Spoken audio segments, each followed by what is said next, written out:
மாண்புமிகு பேரவைத் தலைவர் அவர்களே, மக்களே மக்களுக்காக மக்களால் நடத்தும் ஆட்சி மக்களாட்சி என்றார் அமெரிக்க முன்னாள் குடியரசுத் தலைவர் திரு ஆப்ரஹாம் லிங்கன்.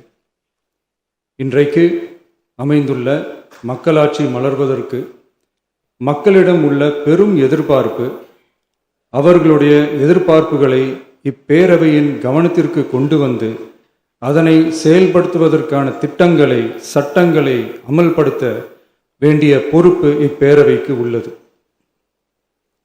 அதிகமான மக்கள் அதிக நன்மைகளை இந்த ஆட்சி காலத்தில் நன்மை பெற்றுள்ளார்கள் என்கிற வகையில் நம்முடைய செயல்பாடுகள் அமைய வேண்டும். இங்கே அனைவரும் சமம்.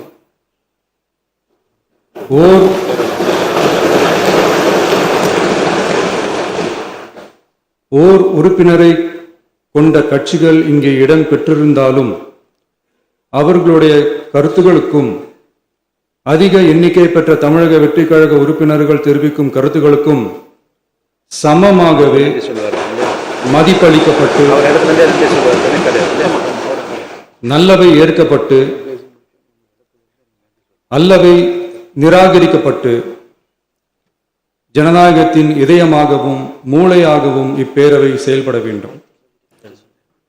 அதற்குரிய வகையில் பெருமை வாய்ந்த வரலாற்று சிறப்பு கொண்ட இப்பேரவையை நடத்தி செல்லும் பண்பை பெற்றுள்ளவரையே தமிழக வெற்றி கழகம் முன்மொழிந்து தாங்கள் இன்றைக்கு இந்த ஆசனத்தில் அமர்ந்துள்ளீர்கள். மாண்புமிகு பேரவைத் தலைவர் அவர்களே, தாங்கள் பேரவைத் தலைவராக ஒருமனதாக தேர்ந்தெடுக்கப்பட்டுள்ளீர்கள். தங்களை இந்த ஆசனத்தில் மாண்புமிகு பேரவை முன்னவரும் எதிர்க்கட்சி தலைவரும் தங்களுடைய கரங்களை பிடித்து அழைத்து சென்று அமர வைத்தார்கள். இந்த சம்பிரதாயம் எப்படி வந்தது என்று சொன்னால் சுவாரஸ்யமாக இருக்கும். பெரிய வரலாறு இச்சம்பவத்தில் உள்ளது. இங்கிலாந்து நாட்டில் உள்ள பாராளுமன்ற நடைமுறைகளை போன்றதே நம்முடைய பாராளுமன்ற நடைமுறைகளும். மன்னராட்சி இருந்த காலத்திலேயே அங்க பாராளுமன்றம் இயங்கியுள்ளது. அக்காலத்தில் அனைத்து அதிகாரங்களையும் பெற்ற மன்னரும் இருந்தார், பாராளுமன்றமும் இயங்கியது. அங்கே மன்னர் ஒரு பணியை செய்ய வேண்டும் என்று விரும்புவார், பாராளுமன்றம் அவருடைய விருப்பத்தை பெரும்பாலும் நிராகரிக்கும். மன்னர் விரும்பிய காரியத்தை பாராளுமன்றம் நிராகரித்து விட்டது என்கிற செய்தியை மன்னருக்கு சொல்ல வேண்டியவர் பாராளுமன்ற தலைவர், ஸ்பீக்கர் என்பார்கள். பாராளுமன்றத்தின் கருத்தை மன்னரிடம் சொல்ல வேண்டியவர் ஸ்பீக்கர். அதற்கு துணிவு வேண்டும். சில பணிகளை செய்வதற்குத்தான் பாராளுமன்றத்தின் அனுமதி வேண்டுமே தவிர அந்த ராஜ்யத்தில் உள்ள எந்த பிரஜைக்கும் மரண தண்டனை விதிக்கும் அதிகாரம் மன்னருக்கு உண்டு. தான் விரும்பியதை பாராளுமன்றம் நிராகரித்து விட்டது என்று சொல்லும் ஸ்பீக்கருக்கு மரண தண்டனை விதிக்கும்படி ஆணையிடுவார்.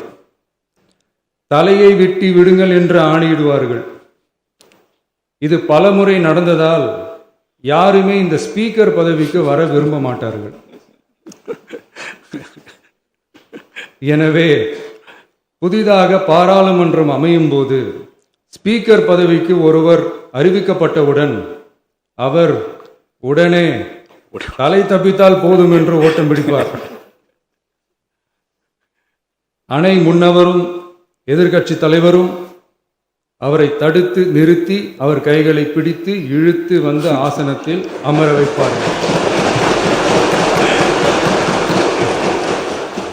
இதுதான் அந்த காலத்தில் இருந்து வந்த மரபு.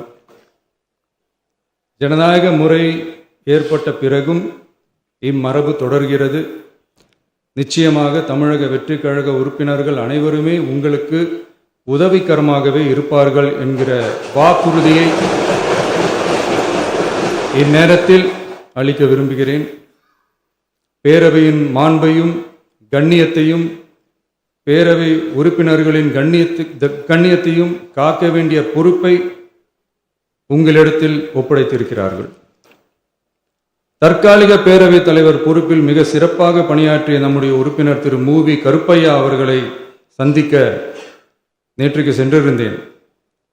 அங்கே முந்தைய பேரவைத் தலைவர்கள் படங்களை கண்ணுற்ற போது, அவர்களை பற்றி அறிந்த போது உண்மையிலே எனக்கு பெருமிதம் தந்தது. ஏனென்றால் எடுத்துக்காட்டாக விளங்கும் திரு ஜே சிவ சண்முகம் பிள்ளை, டாக்டர் யு கிருஷ்ணராவ், திரு எஸ் செல்லப்பாண்டியன் அவர்களுடைய வரிசையில் மிக சரியான ஒருவரையே நாம் முன்மொழிந்துள்ளோம் என பெருமை அடைந்தேன். அதே போன்றுதான் நம்முடைய பேரவை துணைத் தலைவர் அவர்களும், நீங்கள் இருவருமே மிக சாதாரண குடும்பத்தில் பிறந்து மக்கள் பணியாற்ற வேண்டும் என்கிற அவாவில் செயல்பட்டு வந்தவர்கள். குணம் நாடி குற்றமும் நாடி அவற்றுள் மிகை நாடி மிக்க கொளல் எனும் வள்ளுவரின் வாய்மொழிக்கேற்ப சட்டமன்ற நடவடிக்கைகள் சீராக, செம்மையாக, அமைதியாக நடைபெறும் வகையிலும் சட்டமன்ற ஜனநாயக பண்புகள், நெறிமுறைகள் பேணி பாதுகாக்கப்படும் வகையிலும் இந்த அவைக்கு பேரவைத் தலைவரும் பேரவை துணைத் தலைவரும் பெருமை சேர்ப்பீர்கள் எனும் நம்பிக்கை எனக்கு உண்டு. அரசியலுக்கு அப்பாற்பட்டு மனிதர்களை மதிக்கும் நல்ல பண்புகள் நிலைநாட்டப்பட வேண்டும், தமிழ் பண்பாடு போற்றப்பட வேண்டும், அவையின் மரபும் மாட்சிமையும் மதிப்பும் காக்கப்பட வேண்டும் என்ற நல்லெண்ணத்தின் அடிப்படையில் அந்த பதவி ஏற்றுள்ள தங்கள் இருவராலும் காப்பாற்றப்படும் என்னும் நம்பிக்கையை மீண்டும் தெரிவித்து என் உரையை நிறைவு செய்கிறேன். நன்றி, வணக்கம்.